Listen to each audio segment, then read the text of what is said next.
আমার তখন কি হবে? এই রাস্তায় পুলিশ আছে কিনা আমি জানি না। আমার দেখার ইচ্ছে ছিল সোমনাথ হয়ে গেছে, আমার দেখার ইচ্ছে ছিল কেদারবদ্রী হয়ে গেছে, দেখার ইচ্ছে ছিল। আর অমরনাথের জায়গা রাস্তাও তো দুর্গম, ওই জন্য আমি ওটার কথা।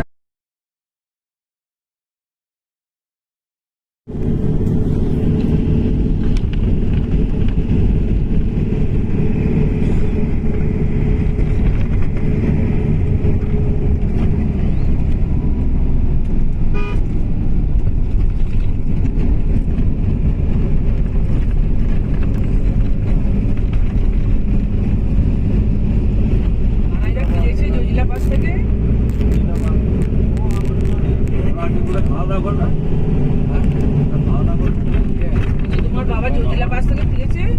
হ্যাঁ,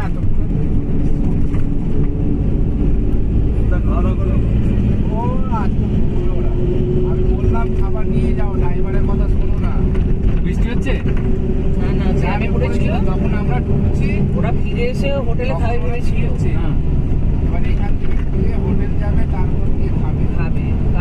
কালকেও তো 4টের সময় খেয়েছে ওরা। অনেক দেরিতে ওই জন্যই আমাদের কিছু খাবার অবশিষ্ট ছিল, 4টে খেয়েছে বলি। যদি